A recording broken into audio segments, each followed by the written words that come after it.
All right, all right, all right. So, It was rubbing, making noise. what? The chair. Good morning. Good morning. It's always good morning somewhere. I don't know who I got that from. Somebody I know always says good morning. And it's like, do you have a watch, bro? So now I say good morning every time I see some. Oh, Zolman. Mm. Good morning. Good morning. Good morning. Yeah, so as you can see, we're back. And so is that Oh. bird. If I wasn't vegetarian, I would eat those. Because they are much less expensive than chicken. Because they're here all the time. They be walking around like you can hear them walking like they're people. Anyway, I'm not hungry. I'm just saying. Right. So Simone has started her car. And so only once in a while it stalls. That's just a little allergy joke. We've been suffering under the burden of allergies.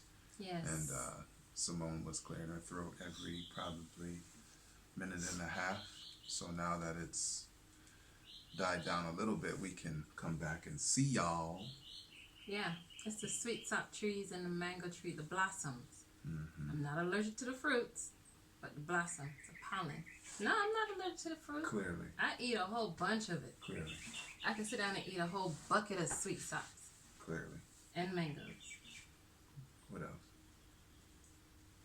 Apples. Mm-hmm. Pineapples. Oh, I have like 7 or 8 pineapples growing around the back.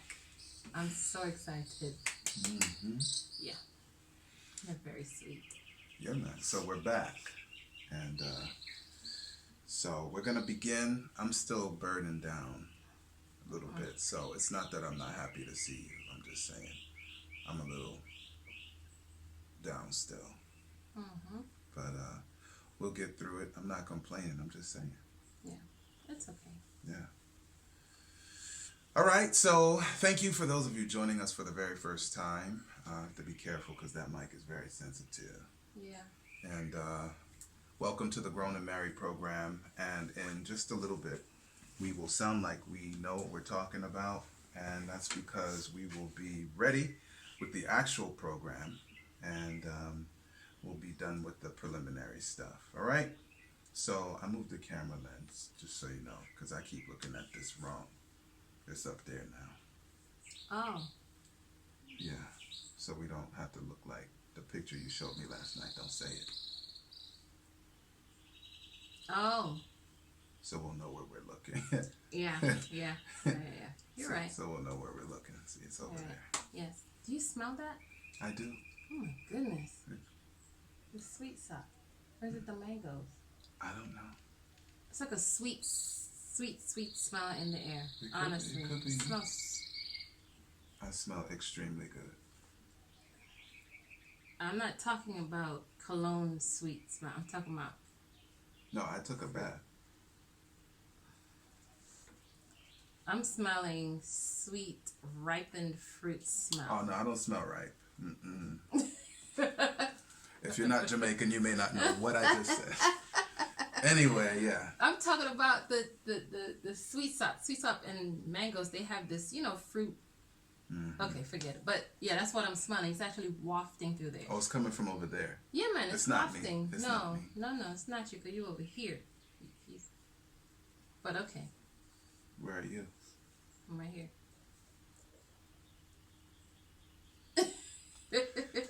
So it'll sound like we know what we're talking about, and that'll mean we are ready to go. So if you're ready, Simone, I'm ready.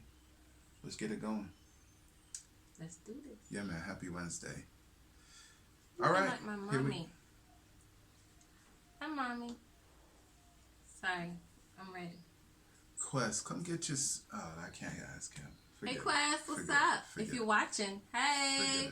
Forget it. I can't win. You didn't say the Q word. You No. always give Quest. You always say, quiet on the set. I was about to inhale. Oh. Are you ready? Yes. And then you go start something new. Sorry. Since you're ready, quiet on the set.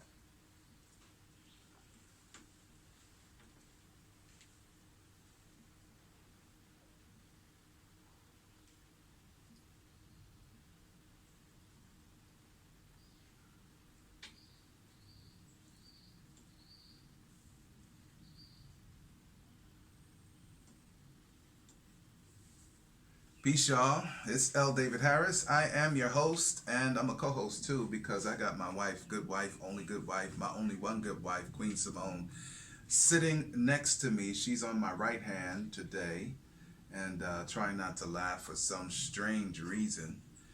Hello, Simone. Hi, David. What's so funny? You know what you did. You mean I got a word in edgewise? Yes, I did. The last time I took a breath, it did not work for me. So anyway, y'all have to scroll back. If you're listening, you're going to have to scroll back and watch the video to see what that was about. But anyway,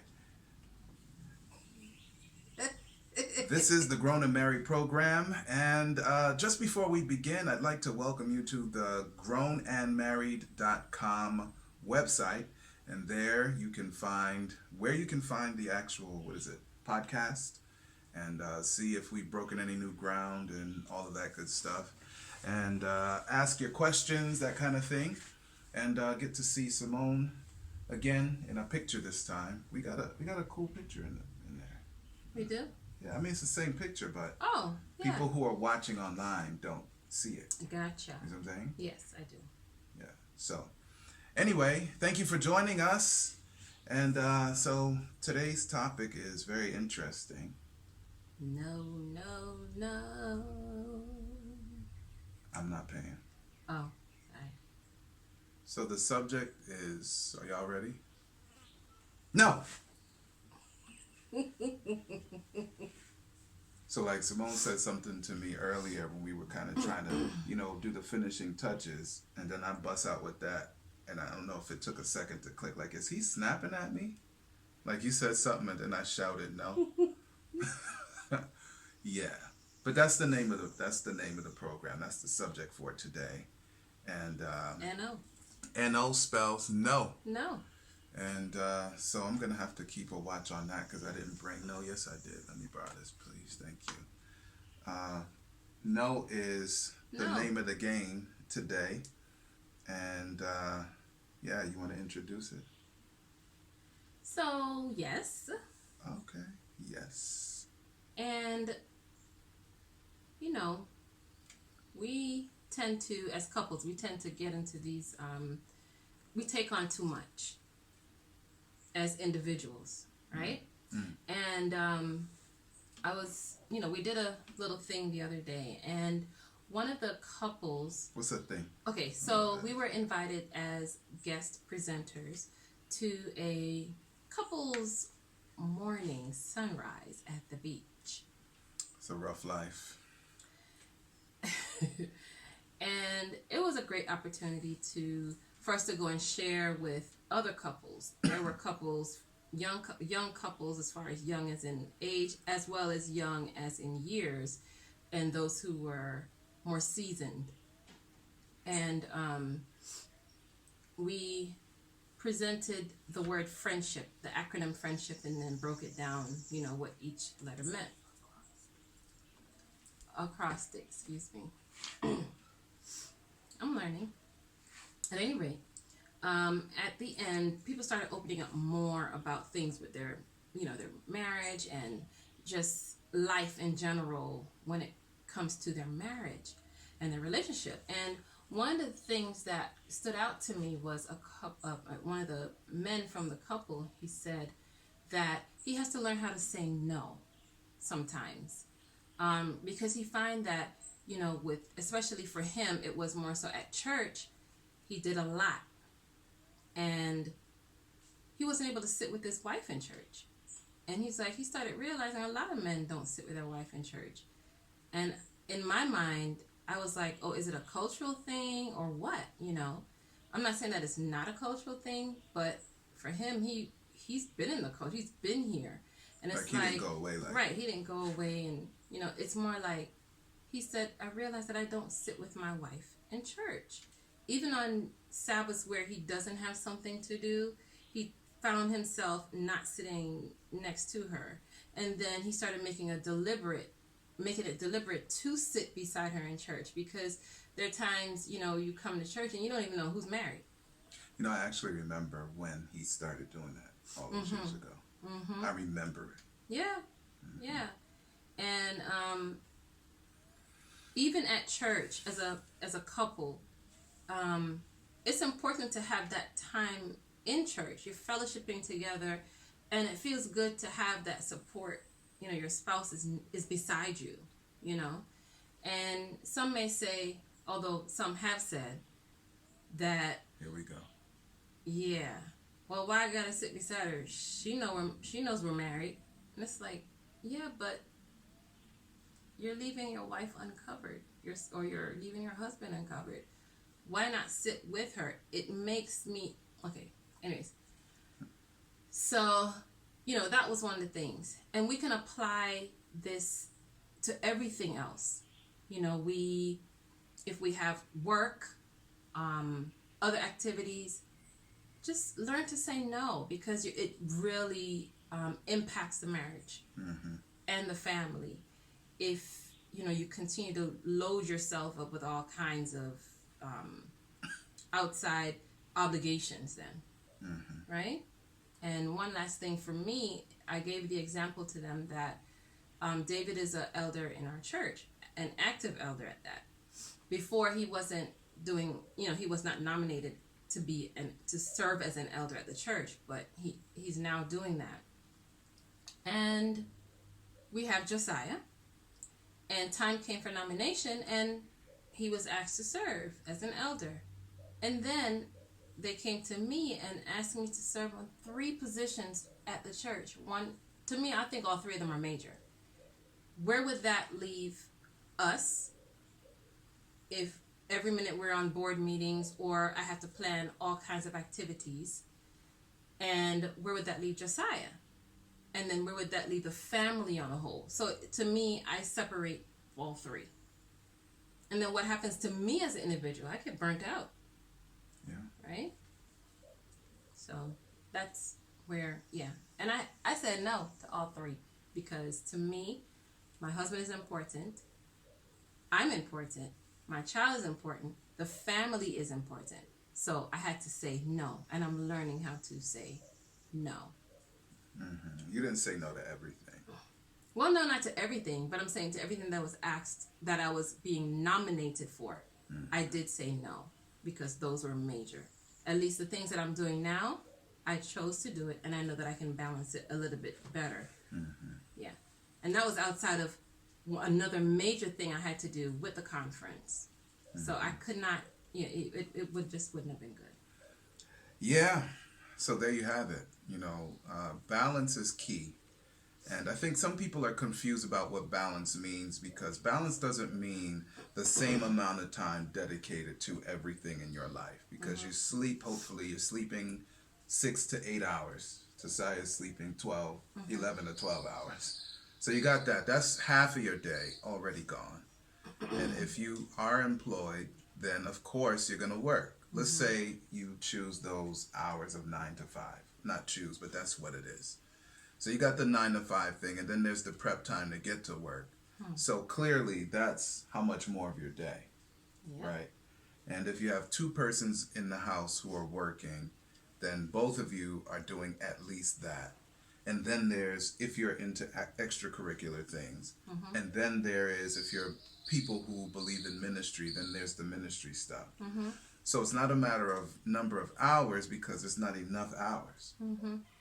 Like, you literally don't have enough hours to balance hours, right? So like in our house, so we sleep, we get up. I got to get up at 3 o'clock because I need to get up before the family does. Because I absolutely need to have worship. I absolutely need to study. That's separate from worship, right? Study the Bible. I absolutely, because it has to do with my gifts and calling, right?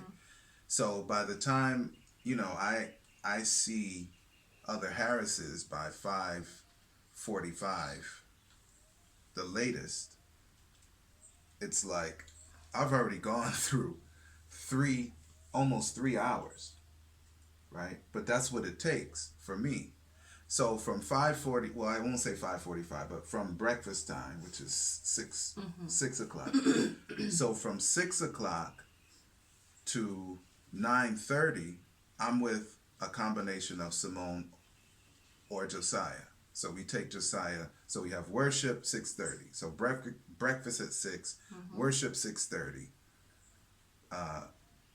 Josiah goes to school at 7, and we're both on task with Josiah going to school. And then whatever time we reach school, we leave and takes 2.5 minutes to get to exercise. And Simone and I are together. So from 6 a.m. to 9:30, we're together. And then from 12:30 to 2, we're together on weekdays. And then when I get off of work, 5 something until bedtime, except I get a little bit sleepy before bedtime. Or no, bedtime for Josiah, let's call it that. Which is 7 something. We're together unless I have to go out, which happens sometimes in spurts for that ministry stuff. And so even with that, Simone is talking about more time. This is just in the week. We haven't gotten to anything else. And it's like, so it's not a matter of time on the clock, because clearly it's more than 5 hours of the day. I'm looking in her face. I like her face. That was kind of nice. Right? So it's just a matter of how do you manage the time you do have. And when somebody wants to, I'm going to call it, impose upon you more things, and when you let them know that would put us out of balance, because I say that kind of stuff. Yes. They're like, oh no, you can do it. And it's like, you don't know what else I have. I'm sorry. Did you just hear what I don't have to tell you that I get up at 3. Right. And have to do all, and then you want to add more. No. Sorry. I don't say that because that would be rude. But you see what I'm saying? And you can think of yourself. Really, I'm telling you all of that because you have a lifestyle too. And your lifestyle may include you don't see your spouse, your family much in the morning, period. You have breakfast and you get up out of there. And family scatters, right? And then you get home at 7 something maybe, if you go home. And if you're ministry types, you may skip home and go to church. And it's not till 9 something at night that you reach home. Rinse and repeat. Yeah, that's rough. You see? So, unless you are independently wealthy, or somehow your ministries with your spouses and kids are 100% aligned, which that's not how it usually is because we have different gifts, then some kind of way you got to figure out how in the world are we going to get together? You know, because otherwise, dead. Your marriage is going to die. It's just a matter of how and when. Yeah. But, I mean, I know it's not easy for people to just get up and say no, you know, because especially if it's something that you enjoy or you don't mind doing then, you know, and in your heart of hearts, you're just like, it makes it hard for you to say no. But I always have to think about my time at home, Josiah and David, and then us together. And if I don't do it, then I realize, oh no, I made a mistake. And then I feel bad for taking on the thing that I actually like to do. You know what I mean? So, but it's okay because in the end, once you now see what's happening, then you just go like, oh my goodness, I'm glad I actually said no. You know, because you could have gotten way over your head, Yeah. not realizing. And then when it comes to especially, and I know we have to I focus on this because this is our life, with church, with the different ministries and groups, and you start plugging yourself into different ones, they start to become demanding on you. And then after a while, you get so tired at the end of Sabbath, and we've experienced that before. And oh yeah, as a matter of fact, couple of different of our churches, it was overwhelming. Yeah, and a lot of people experience whether they're married or single. As a matter of fact, I was on a call with a stranger this morning who needed prayers. And one of the things that she talked to me about was she just feels pulled on, and she feels empty now because everything is just pulling at her. And then she's in transition. She moved from one area of the States down to another area. And she feels like, outside of what God has called her to do and her gifts, there are these life things that just keep pulling on her. And now she feels alone in that bubble. Yeah. So I was helping, I call her my big sister. I'll just leave it at that. It's not my actual sister, Lisa, who was struggling to find time for Christ, right? And having some other difficulties on top of that, right? So I'm thinking most people burn time in the vehicle, right? Because you're in the car, it takes an hour, 2 hours to go to work or whatever. And most of us are either listening to the news or music. I'm not saying either of those are bad. But her home time is completely out of the question in terms of finding time for the Lord in the morning. Yeah. Because I won't tell you all her details, but because of what's happening at the house in the morning, right, before work.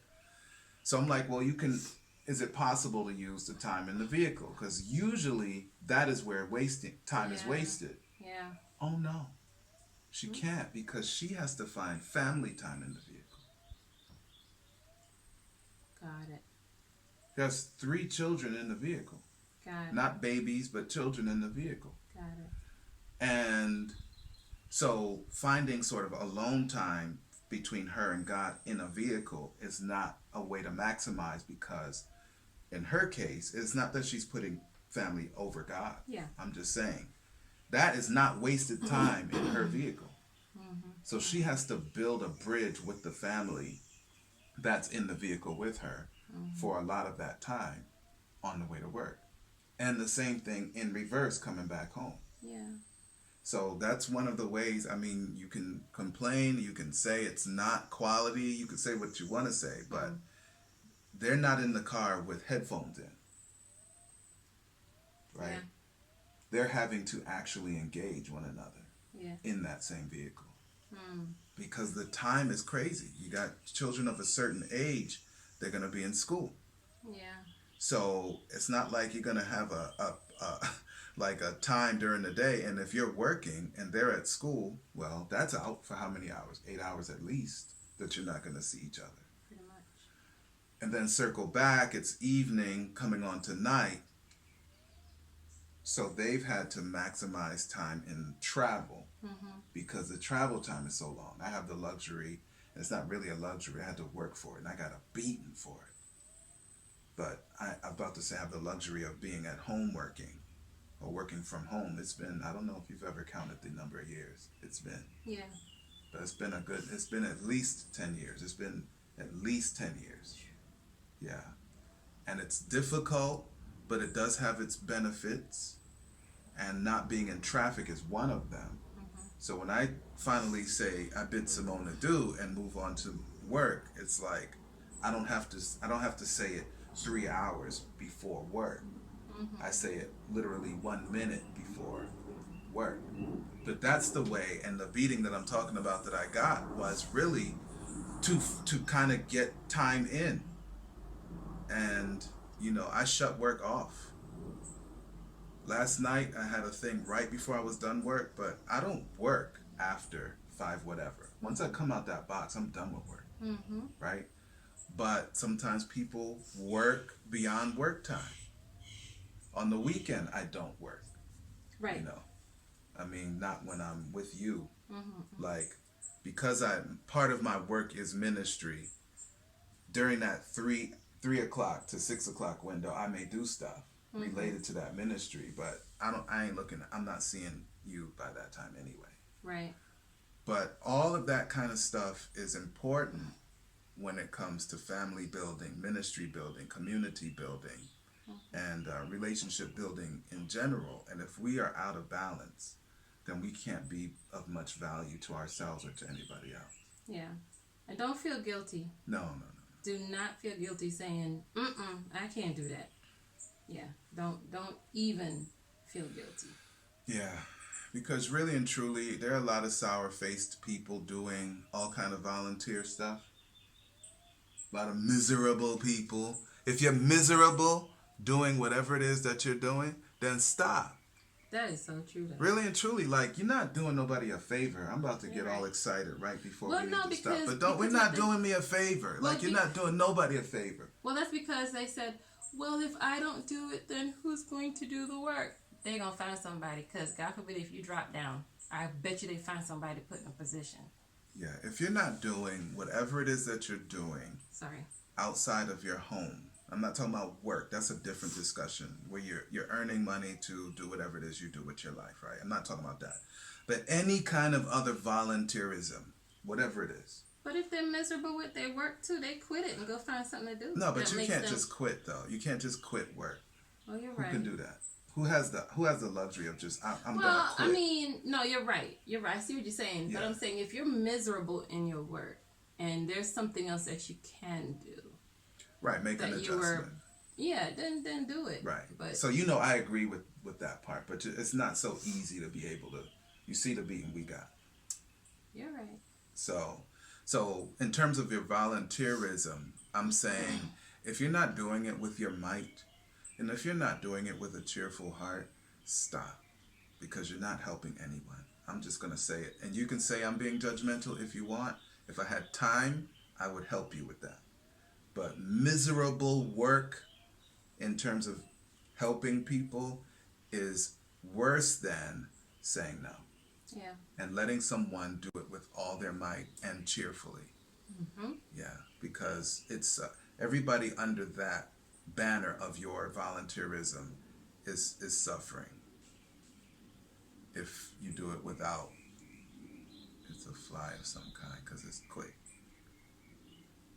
It's a bee. You sure it's a bee? Bees don't move that fast. They don't move like this. It's something else. I promise you. They don't go like this. Yeah. So do it with all your might. Do it with the Lord on your side. And Simona's not going to get stung by whatever it was because it's not a bee. Because bees don't go like this. They look like it. They can fly far and fast, but they don't cut like that. Okay. They don't cut like that. Okay. Yeah. I wasn't cut out for this, y'all. But it's where I was born. It's So- where we live at. Yeah, so for those listening, we got a little distracted by something flying, which you could have heard in the microphone. Sorry. But that's it. Like, don't, if you're going to be miserable at what you do something else. And do everybody a favor and let somebody with a more amenable, if not cheerful attitude, do whatever it is that needs to be done. But there you go. We talked out our brains. Amen. Hopefully, sometimes it's not a matter of us instructing you. It's a matter of having a conversation Yes. and people sort of vicariously living into the conversation and picking out what is applicable to you Yes. or to somebody that you're going to need to help, maybe even today. Sometimes it helps me too. Yeah. Because I hear something you say and we don't know what we're going to say. Mm-hmm. So, True indeed. Yeah, because we're not into the script thing, nope. except for that part. We knew Oh. we were going to say that. Yeah. So, yeah. We're going to cut the audio people loose and then speak to y'all for a minute who are watching and then let you all go. All right? So, for those of you listening, thank you for joining us again. And hopefully, this will have been a blessing to you or to someone else that you will influence. So, holler. Toodles. I don't actually say holler, but it sounded funny. Holler. Toodles.